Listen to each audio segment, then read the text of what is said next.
Your best friend is pregnant because of me. I wonder what this person is talking about. As if it's someone else's problem, a detached feeling bubbles up inside me. What snaps me back to reality is the statement Riley throws out in front of me. Well, that's the situation, so you'll divorce Jackson for me, right, Harper? Are you saying you're pregnant, Riley? When I ask back, Riley flashes a sleazy grin. She continues with a face mocking me. Surely you figured it out by now? I'll be taking Jackson, so get out. With pleasure. I smiled. Riley is really foolish. Does she think I knew nothing about it? No way. I've known about you two for a long time. I just didn't confront you until I was ready. But this makes things easier. You've confessed to cheating on your own. Well then, be prepared for me to return everything you've done to me, with interest. I smiled and headed for the front door. My name is Harper. I'm a 34-year-old housewife working part-time at a supermarket. My husband, Jackson, works at a dealership for a well-known car manufacturer. I think his salary is good, but it's not like we have a lot of financial leeway. Jackson needs to dress well for his job. Plus, our daughter, Savannah, wants to go to a selective school. She's just started 4th grade, but from now on, preparing for exams will cost money. That's why I need to work part-time, to help out with the household finances as much as I can. Of course, working full-time would be ideal. But it's not that simple. The first issue is taking care of mother-in-law, Lily. Living alone, Lily has bad legs and is elderly. She receives an old age pension, but my care and support are necessary. The only consolation is that the house built by my late father-in-law is nearby. Lily lives there alone. She refused to live with us, wanting to live in a house full of memories. Another problem is Jackson's job. He's incredibly busy, and all the household chores are my responsibility. So, if I worked full-time, housework would just pile up. Maintaining the status quo is realistic, right? In the end, I can't take that final step. That's my current situation. However, I knew from the start of our marriage that I'd be doing the housework alone and that Lily's care would be necessary. So, I don't have any complaints about my current situation. But there's one thing I do regret. That is becoming friends with Riley, who introduced me to Jackson. Riley and I met in college. Back then, I was quite plain. Meanwhile, Riley was popular and stood out significantly. Indeed, Riley was attractive and had a personality everyone liked. But that niceness was just for show. In reality, Riley was the worst. However, it took me a long time to realize that. Back then, I was clueless and often hung out with Riley. Harper, are you worried about something? Riley gently taps my shoulder. I answer with a bit of shyness. I'm struggling with the assignment due next week. Is that all? I'm here for you.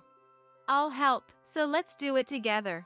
But being with someone as plain as me might make people look at you weirdly, Riley. I looked around. Why is Riley with someone as plain as her? I could feel such gazes from around us. I inadvertently averted my gaze. What are you talking about?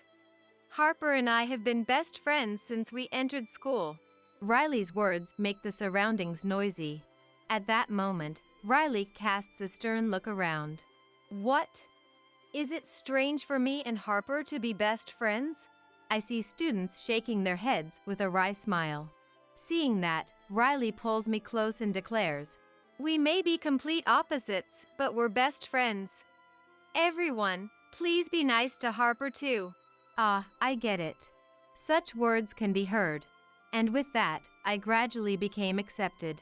But this was all Riley's strategy. I could do various things because Riley was there. I started to think it was thanks to Riley. Looking back, it was all just an illusion. I was made to believe I couldn't do anything. But, unaware of such things, I spent my college years relying entirely on Riley. So, when Riley made such a request, I naturally accepted it. You're taking the car dealer's recruitment exam? I was aiming for that too. Could you let me have it? But I also... Come on, we're best friends, right? Comparing myself with Riley, I was clearly inferior. Our grades might be similar, but in terms of personality and appearance, I was completely outdone.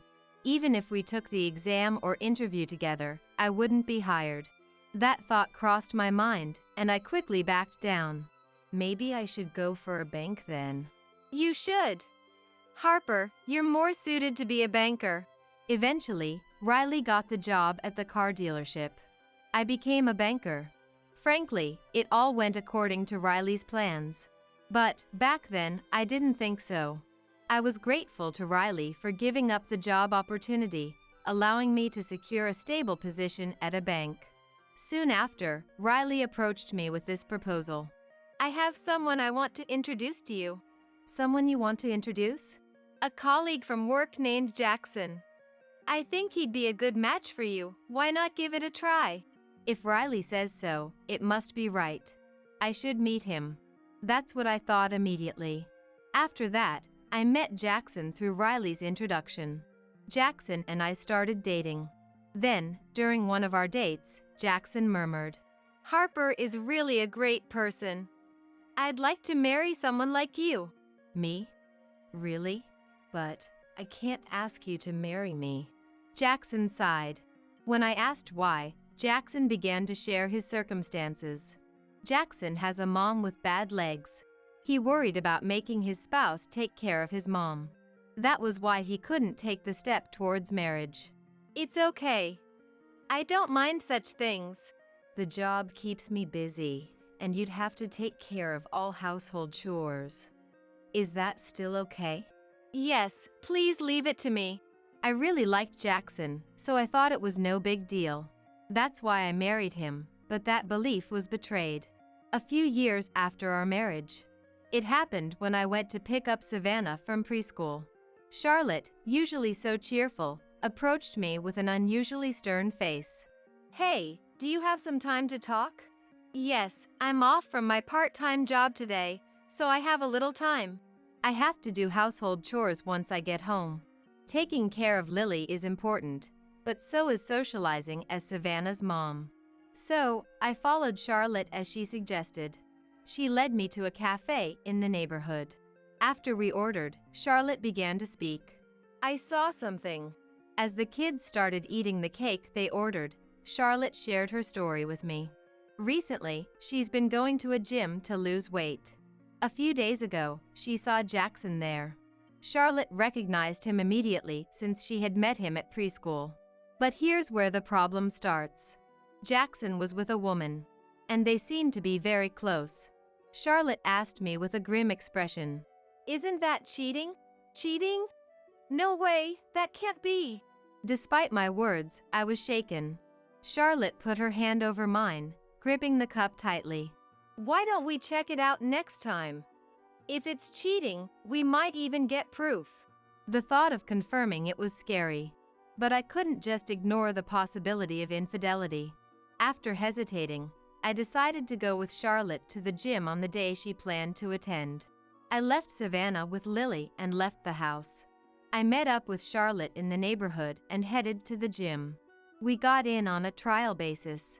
After a while, Jackson showed up at the gym, but he was clearly alone. No woman, no colleagues, no friends in sight. I was relieved, thinking it was just a misunderstanding by Charlotte. Then, a familiar voice echoed. Sorry, I got a bit delayed. That voice was Riley's. My heart skipped a beat. What were you doing? Had to deal with a troublesome customer. Their conversation continued pleasantly. Seeing them together, I felt a tightness in my chest. The feeling of betrayal was overwhelming. Next was the realization that Riley, my supposed best friend, was involved. Got the photo, are you okay? I nodded at Charlotte's voice. But I wasn't okay at all. My mind went blank. I don't remember what happened next. According to Charlotte, after leaving the gym, the two of them went to Riley's apartment. It seems I followed them with Charlotte and even took photos of them entering the apartment. I don't recall it, but the photos, serving as evidence, were securely on my mobile phone. You have the proof, so it's better to divorce.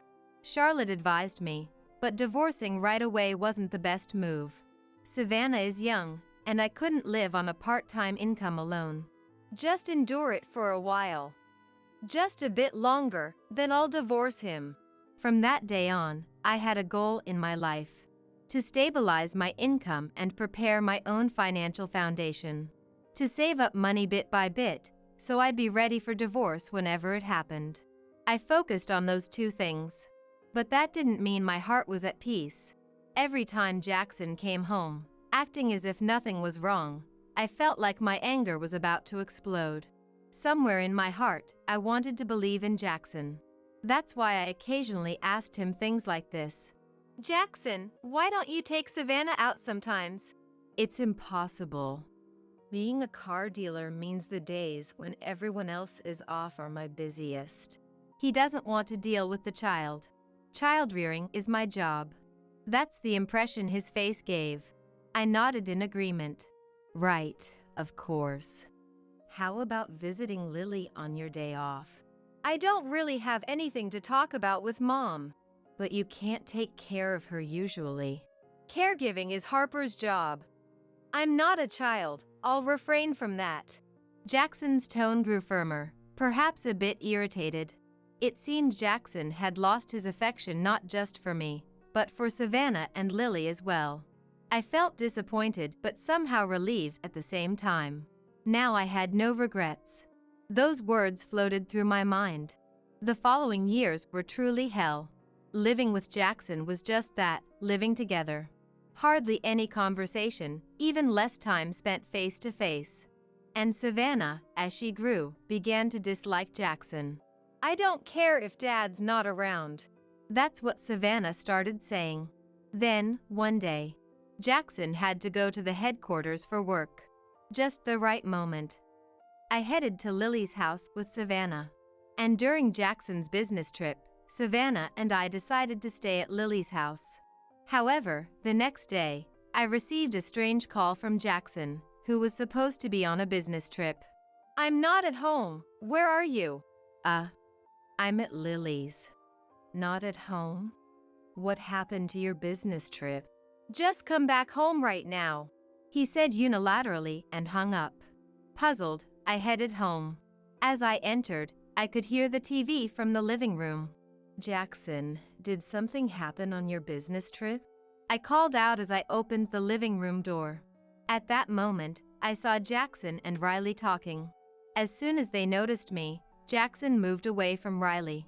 Jackson then confessed, "I got Harper's best friend pregnant." Wondering what Jackson is talking about, a feeling like it's someone else's problem wells up inside me. What snaps me back to reality is the statement Riley throws out in front of me. "That's the situation, so you'll divorce Jackson for me, right, Harper?" "Can't believe it, the pregnant best friend is Riley?" When I ask back, Riley flashes a sleazy grin. She continues with a face mocking me. "Surely you figured it out by now? I'll be taking Jackson, so get out." "With pleasure." I smiled. Riley is really foolish. Does she think I knew nothing about it? No way. I've known about Jackson and Riley's relationship for a long time. I just didn't confront you until I was ready. But this makes things easier. You've confessed to cheating on your own. Well then, be prepared for me to return everything you've done to me, with interest. I headed towards the entrance with a smile on my face. As if trying to stop me, Jackson shouted, "Divorce, huh? Do you really understand what you're doing?" "I understand perfectly. With no full-time income, you think you can live by yourself after divorcing?" Jackson flashed a sleazy smile. I sighed. Then, Jackson, with a presumptuous attitude, offered, "If you insist, how about I hire you as Mom's caretaker?" "That suits you, Harper. You're fit for taking care of the elderly." Jackson and Riley laughed. Seeing them like that, I sighed again. "Riley, you've finally shown your true colors." "Huh? I have no idea what you're talking about." Riley played dumb. I continued mockingly. All this best friend talk and introducing Jackson was just to use me conveniently, wasn't it? "So, you knew? That's boring." Riley pouted. Yes. I realized your true nature when I found out about the affair. I showed them the evidence photos of their affair saved on my mobile phone. What is that?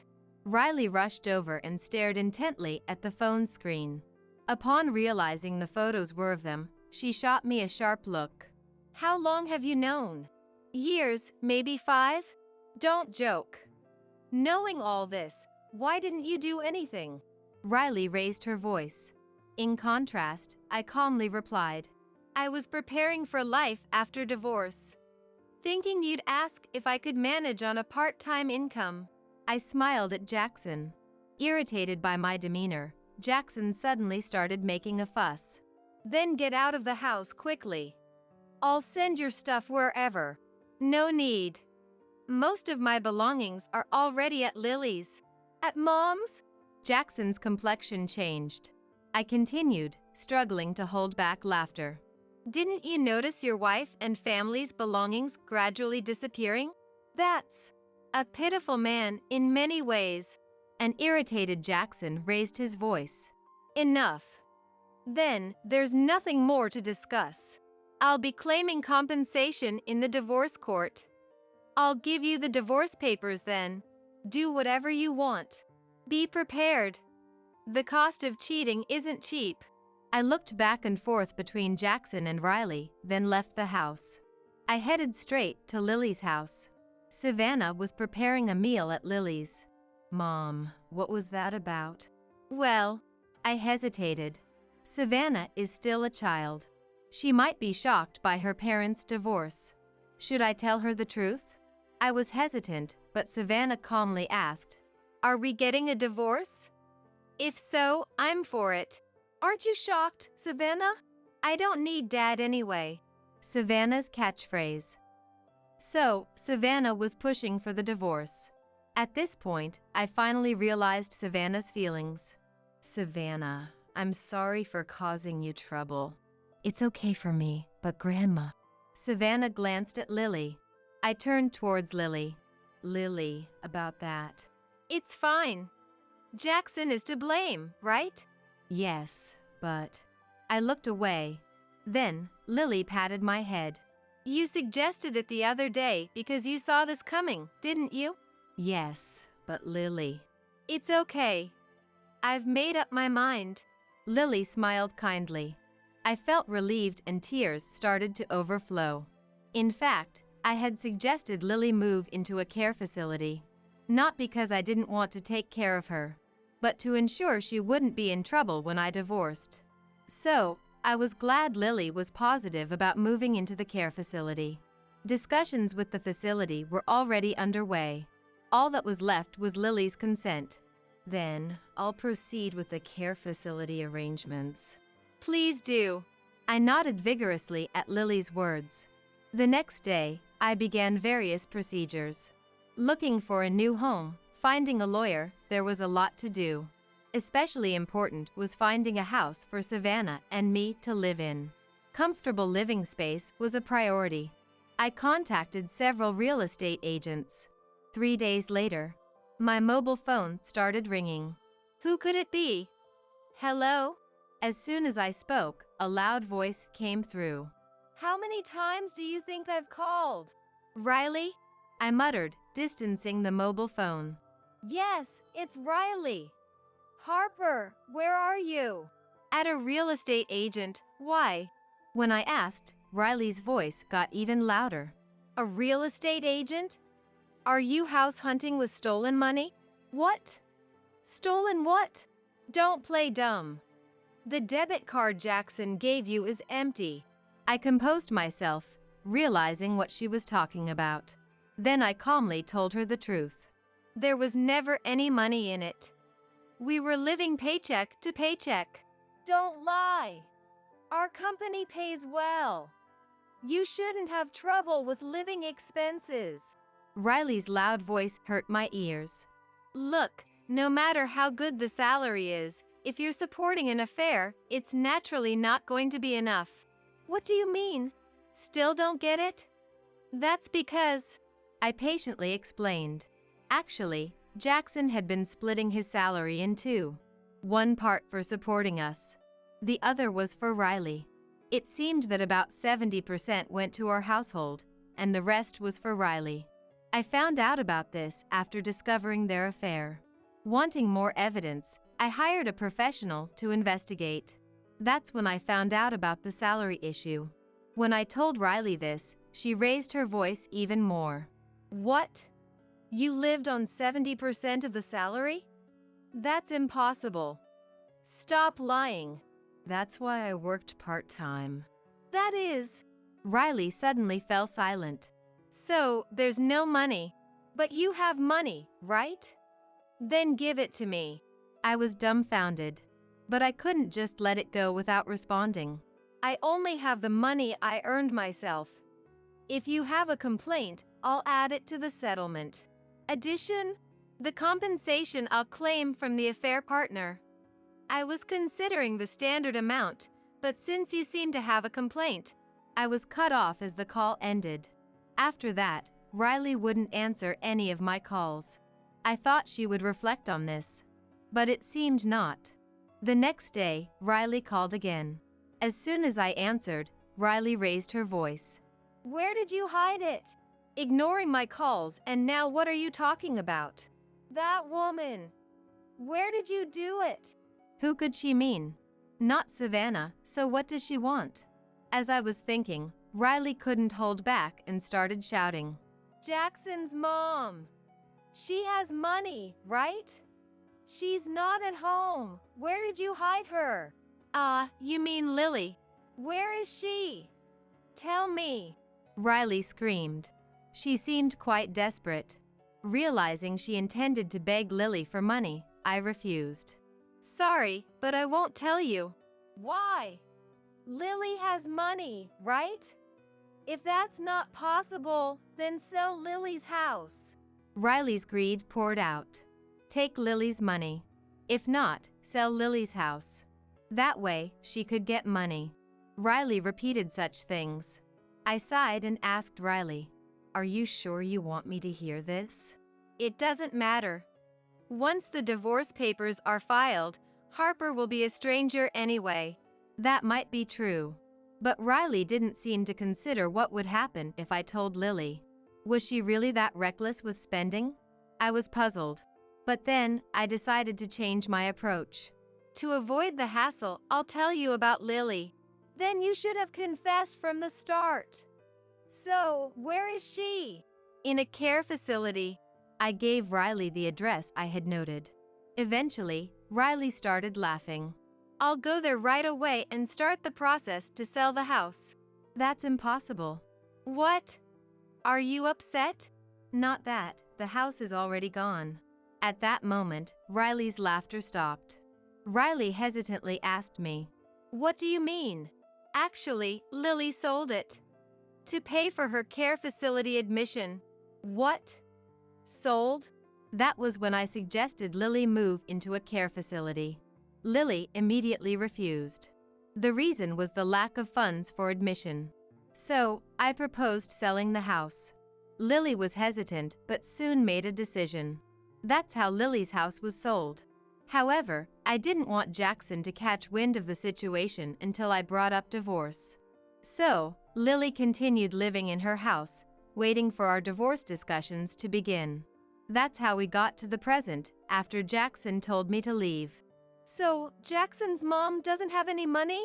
That's right. Don't mess with me. This is all your fault, Harper. Remember that. With that shout, Riley hung up. I figured this would make her give up. Now they can handle it themselves.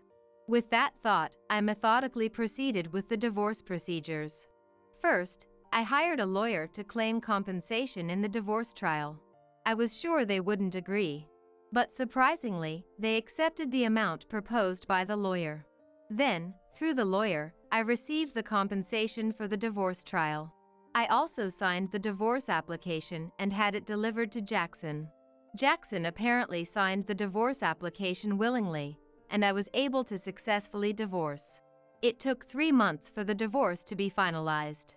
It was tough, but I think it was worth the effort.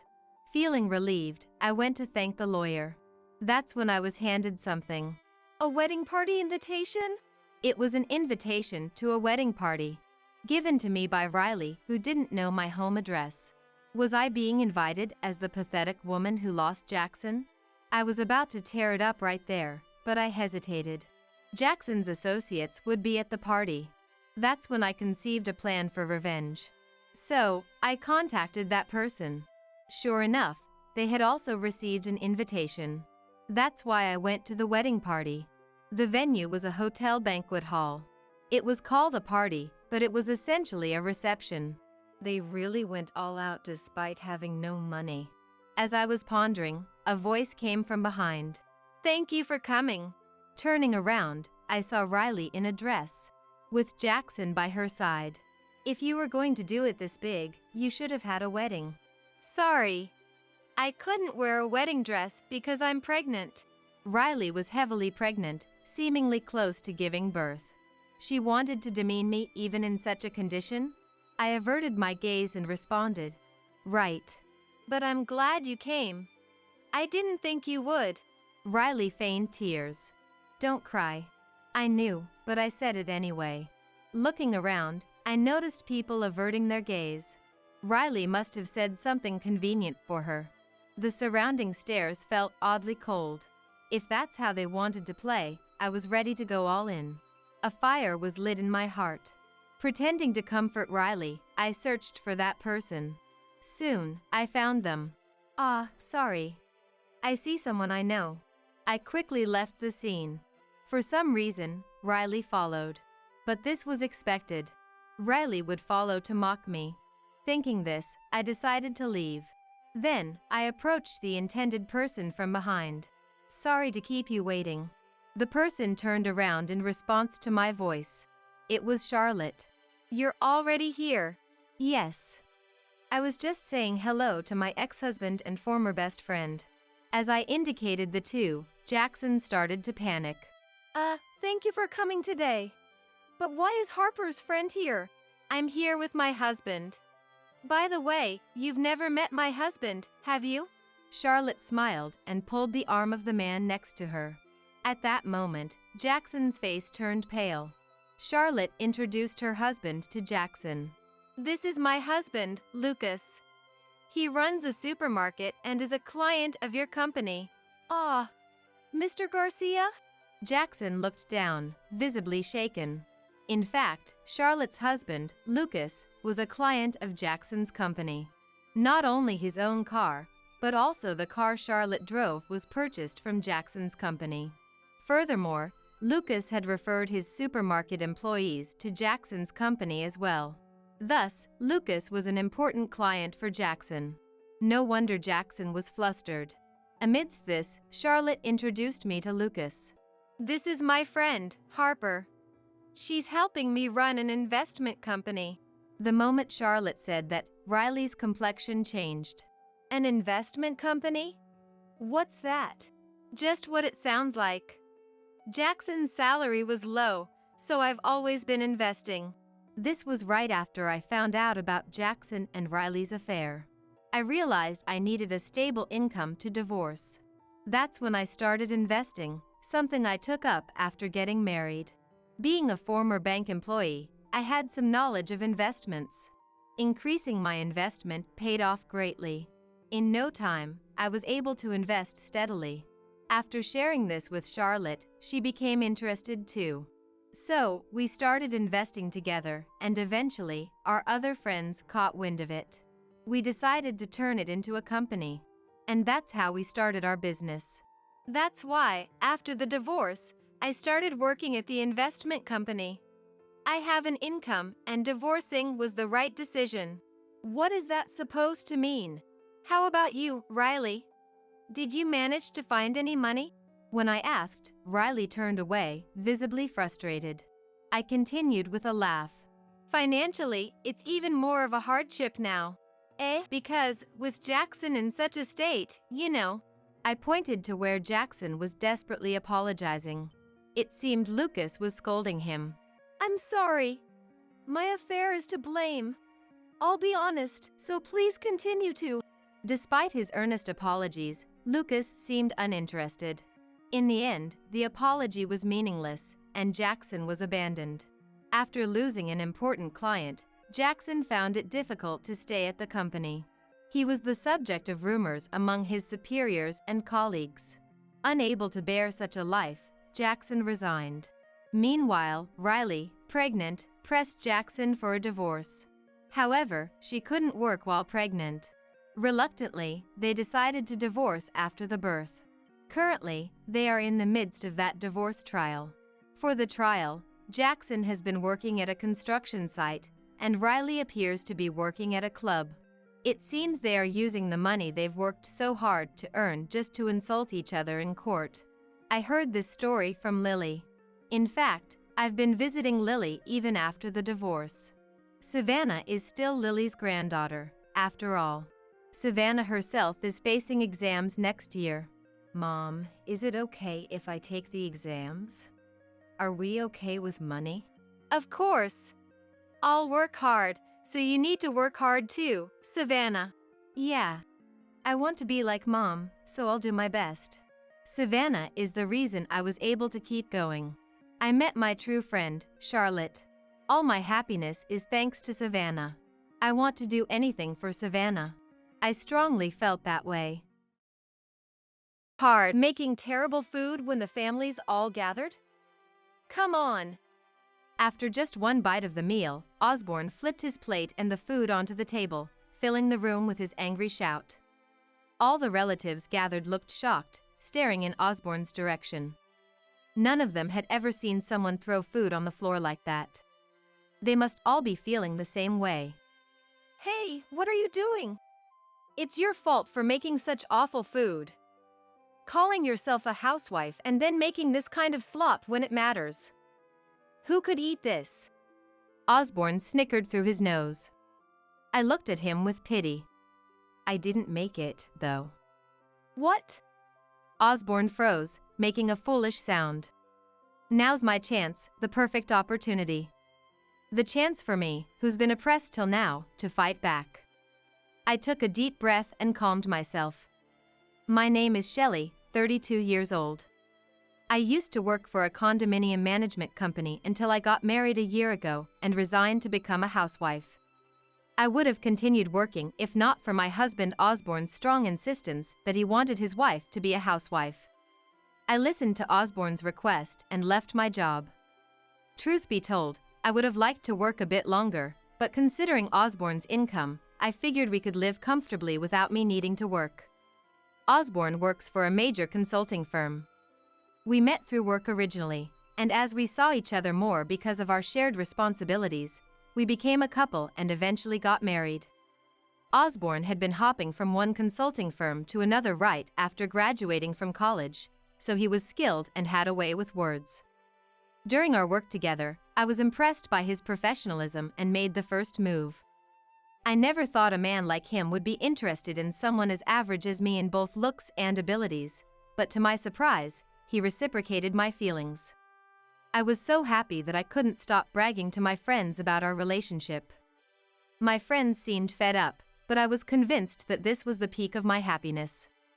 When we decided to get married after a little over a year of dating, I was completely over the moon, unaware of the troubles that lay ahead. You know, I'm busy with work on weekdays, so I'll only be home on weekends. Please keep that in mind. The night we filed our marriage registration at the city office, Osborne casually mentioned it while watching TV in the living room. I was taken aback by his words, thinking we were about to start a happy married life. What? What do you mean? I mean, I'll only be coming home on weekends. Keeps the romance alive, don't you think? Well, yeah, but... What? You got a problem with that? No, not at all. Honestly, I was taken aback by his sudden announcement. A weekend marriage, isn't that unusual? It's strange to decide such an important thing all by oneself. If he really wanted a weekend marriage, he should have mentioned it before we got married. Why declare it suddenly on the day we register our marriage? Sure, seeing each other less might keep the excitement alive. But isn't it natural to want to be with the one you love all the time? I was more downhearted than I expected. having my expectations for our newlywed life dashed like that. Whether Osborne felt sorry for me or was trying to cheer me up, I couldn't tell, but he was unusually kind to me that day. That night, we consummated our marriage for the first time, temporarily pushing the thought of a weekend marriage out of my mind. Maybe it was a win for Osborne's strategy. Looking back, Osborne's declaration was just the beginning. Little did I know, I was about to face much bigger challenges than a mere weekend marriage. 2 months into our marriage, Osborne only came home on weekends, as he had declared. As a housewife, I wanted to cook dinner for my husband who'd come home tired every day, but my enthusiasm quickly waned. Sometimes when he came home on the weekends, he'd eat out instead. So, Osborne hardly ever ate what I cooked. I had been hinting for a while. Can't we stop this weekend marriage thing? Huh? You're just a housewife. Are you really going against what I say? But Osborne would override my opinion as if he were the most important person in the house. Sure, I'm a housewife, but that's because Osborne wanted it that way. I realized that Osborne had me quit my job so he could have his way at home, making me economically dependent on him and unable to go against his commands. That must have been Osborne's goal all along. Lying in bed at night, frustration overflowed. How did things end up like this? All I wanted was a happy marriage. But it's too late for regrets now. All I can do is wait patiently for Osborne to change his mind. I felt like I was thrown into a tunnel without an exit, filled with anxiety. When our marriage hit the 3-month mark, Osborne started coming home only occasionally, even on weekends.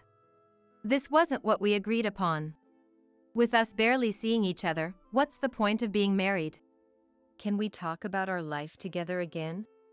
I gathered my courage to ask him again on a Friday night. Osborne reeked of alcohol, as if he'd been out drinking after work. At the same time, I detected a sweet fragrance, like that of Venus. It struck me. No, it couldn't be. I've told you over and over. I'm not changing my stance now. Even drunk, Osborne was as adamant as ever in his position. But this isn't what we promised initially. You said we'd spend weekends together. And now? You're not even home on weekends. I never agreed to this. Osborne's face turned red with anger when I said this. I realized I had made him upset. How many times do I have to say it? I won't budge. Why do you always have to complain? Maybe it's time you understood your place.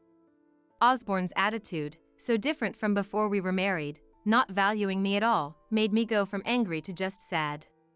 Why did Osborne even marry me? Unable to bear it, I quickly retreated to my room.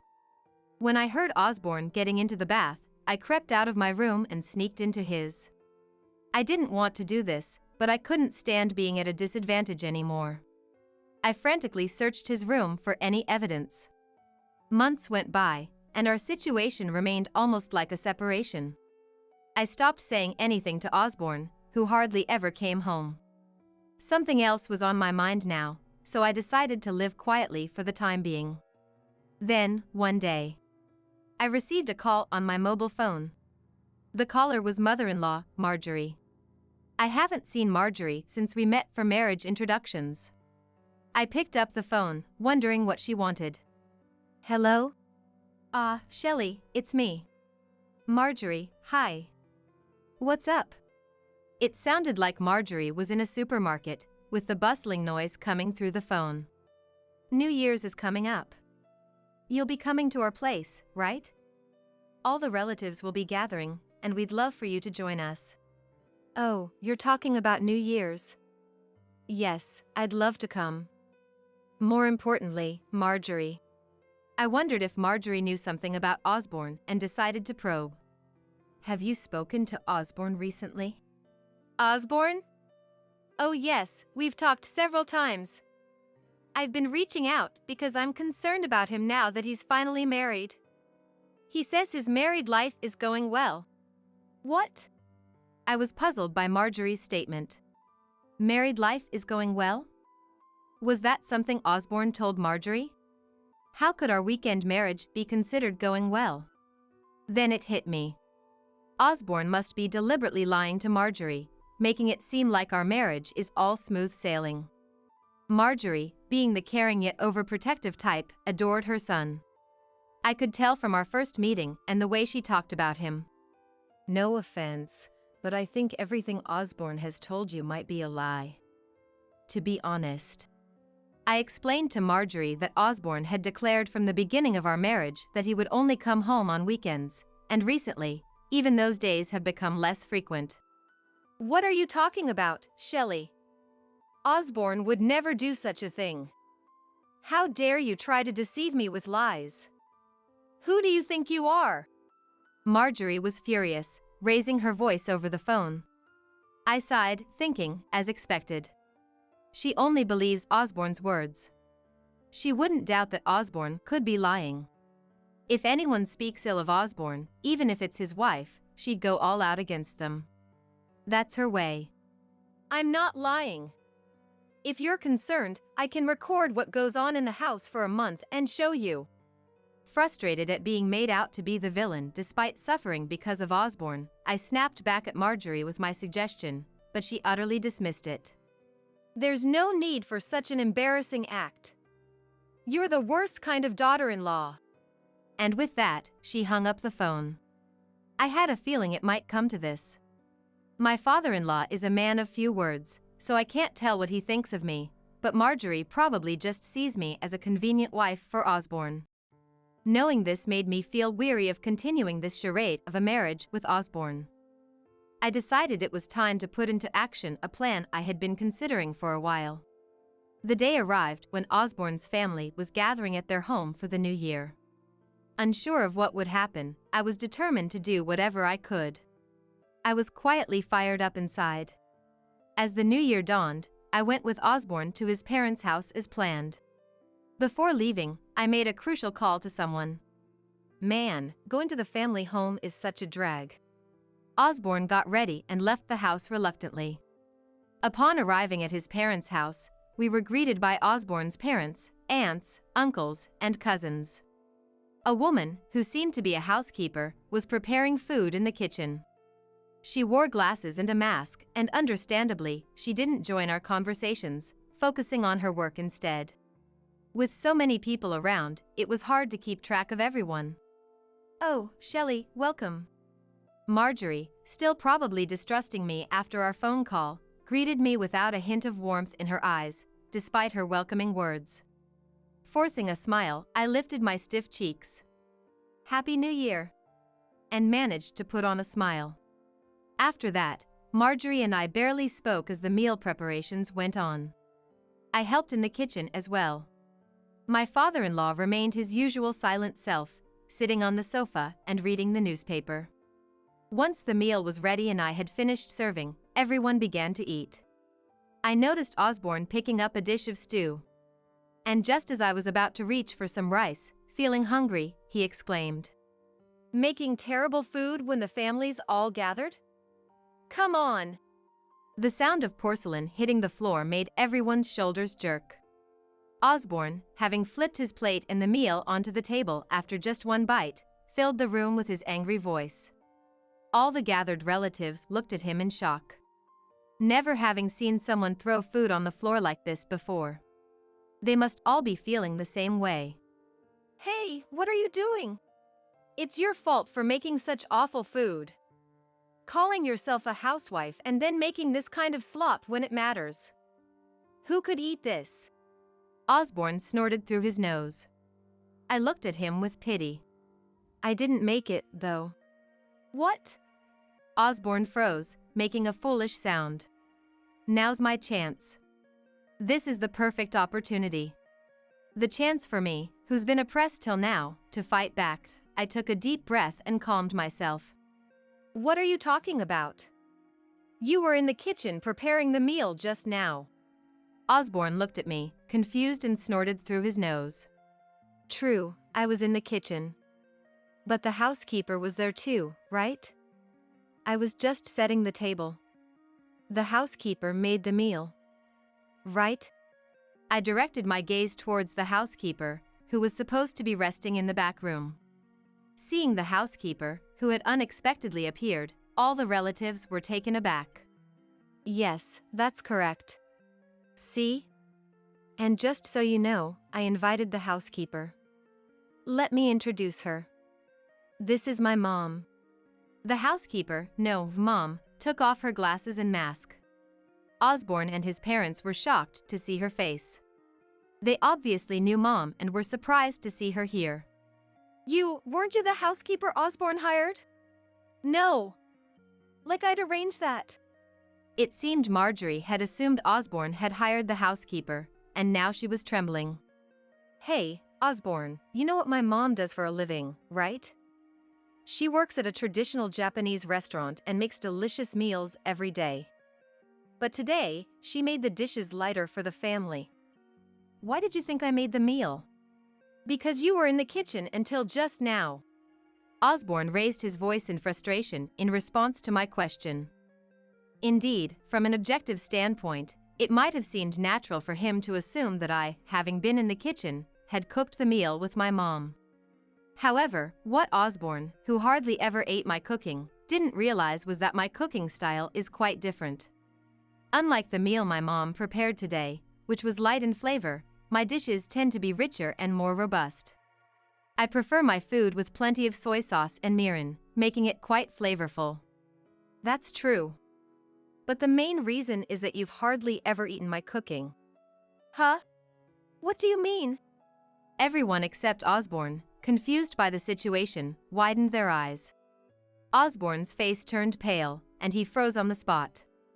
I decided to confront him and lay bare all his dishonesty right then and there. On the day we registered our marriage, Osborne declared to me that he would only come home on weekends and spend the weekdays away. It was a so-called weekend marriage. He never mentioned such a thing before we got married. I was shocked. I couldn't agree to it, but whenever I tried to object or discuss it, he would just insist that as a housewife, I had no right to oppose him, and he never listened to my opinions. The relatives were visibly shocked as the truth about our marriage came to light, Marjorie, in particular. That can't be true. Are you still saying that? Osborne has always told me that he and you are living happily together. Don't say such embarrassing things in front of the relatives. Watching Marjorie staunchly defend her son, taking his side to the point of making fierce accusations, I sighed.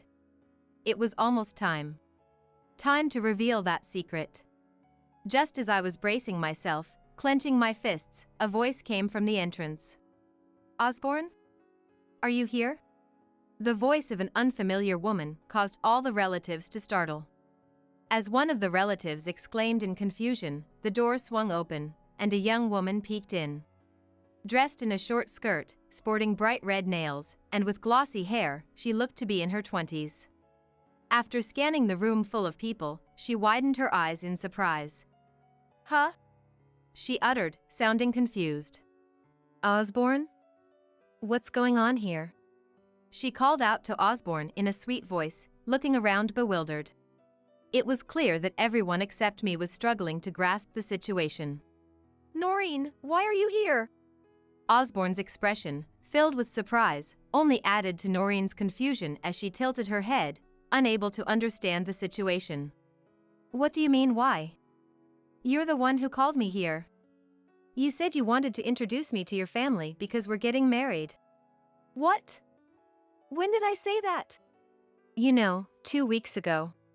When Noreen showed the message exchange on her phone, Osborne was taken aback. I never sent this. Then who did? As they argued fiercely, I stepped forward to clarify. Nice to meet you, I'm Osborne's wife. I'm the one who invited you here today. Sorry, Osborne, but I sent the message without your knowledge. What? Both of them were dumbfounded, their mouths agape. Indeed, I had been plotting to get back at Osborne since the day Marjorie invited me over for New Year's.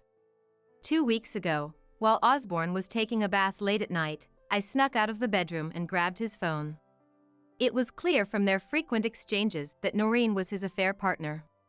So, I decided to lure her here today, pretending to be Osborne, to catch them in the act. The relatives began to murmur among themselves after hearing our exchange. And Osborne's parents' faces turned pale. I had my suspicions. Why would Osborne start a life where he only comes home on weekends right after we got married? A weekend marriage means we barely see each other. What's the point of being married if that's the case? If he really loved me, he wouldn't want such a life. That's because I'm busy with work. I've told you this many times. Even after all this, Osborne was still trying to resist. In disbelief, I sighed heavily in exasperation. Work? Yes, I believed that at first. But then I started smelling perfume on you when you came home at night. I couldn't believe it, so I hired a detective to investigate. What? An investigation? Osborne trembled all over. I pulled out a report from a private detective from my bag and thrust it at both Osborne and Noreen. I had suspected Osborne's infidelity and had hired a detective a while back. Evidence of his cheating was quickly found, allowing me to gather a substantial amount of proof. You started dating 5 years ago when Noreen was just 15. You picked her up in town and started a relationship. Of course, you couldn't marry a child like Noreen. Plus, she's working in the nightlife industry now. I doubt your parents would approve. But you felt pressure from your parents to marry soon. So, you settled for a safe choice like me to stop them from nagging, all the while continuing your relationship with Noreen, planning to divorce me under the guise of being busy with work, and then marry her. That's the gist of it. I pieced together the information I learned from the detective's report and the message exchanges between Osborne and Noreen, exposing their deceit. What are you saying? Osborne would never. Marjorie tried to defend Osborne, but faced with the irrefutable evidence, she could no longer argue and her shoulders slumped in defeat. Osborne and the woman, Noreen, were trembling as they looked at each other. Eventually, Osborne broke the silence with an accusation. This is low. Using tactics like this to disgrace us, it's filthy. At his words, I felt a surge of anger so intense it felt like my veins might burst, and I shouted back. Low? What are you talking about? The only low thing here is you, disappearing right after we got married. Approaching me while having someone else, using me, and then playing the victim? You were just waiting for me to get fed up and initiate a divorce, weren't you? Well, sorry to disappoint. We will get divorced, but you'll be paying me a fair settlement in court. And you too, Noreen. I glared at Osborne and Noreen with the most intimidating look I had ever mustered. Why me? I don't have any money. Please, forgive me. I was wrong. But please, not the settlement in court. Ignoring their pleas, I glared at them once more. Just get out of here, now. And yelled. At my scream, Osborne and Noreen finally scurried out of the house with yelps. I sincerely apologize for the disturbance, everyone. As I stepped back, sighs of relief were heard among the relatives. They were all dumbfounded by Osborne's actions, at a loss for words. Shelley. I don't know what to say. Marjorie, who had staunchly believed in Osborne and criticized me, now looked away awkwardly. I left the in-laws' house with my mom, who had pretended to be the housekeeper. I likely wouldn't return to this house again. My troubled marriage of 1 year to Osborne thus came to an end. A few days later, I had Osborne sign the divorce papers and filed them at the city hall. I was officially single again. Although now divorced, my marriage had been so brief and distant that it hardly felt different. Since Osborne and I had lived in a rented apartment, I effectively evicted him without further issues. Afterward, Osborne, lacking funds due to squandering money on his mistress, had to ask relatives for a loan to pay the settlement ordered in the divorce. Despite his supposed elite job, his financial woes were due to his lavish spending on his mistress. However, after the New Year's incident, no relative was willing to lend him money. He was forced to take out a bank loan. Noreen, too, took out a loan to pay her part of the settlement for the divorce court. With both of them now embroiled in the struggle to repay their loans, Any plans for marriage had to be postponed. At least until they managed to clear their debts, as both sets of parents unanimously advised against marriage under such financial strain. The in-laws, likely fed up with being entangled in any more trouble, seemed to think it was only fair for them to experience the hardship of debt repayment. Let him struggle with paying his debts for all I care. Compared to the year of suffering I endured, earning money to repay his debts seemed easy, almost like it was someone else's problem. Meanwhile, I returned to my previous job at the condominium management company and am now enjoying my work. It's much better for my mental health than staying cooped up at home. If I ever consider marriage again, I've quietly vowed to myself that it will be with someone who is supportive of both partners working.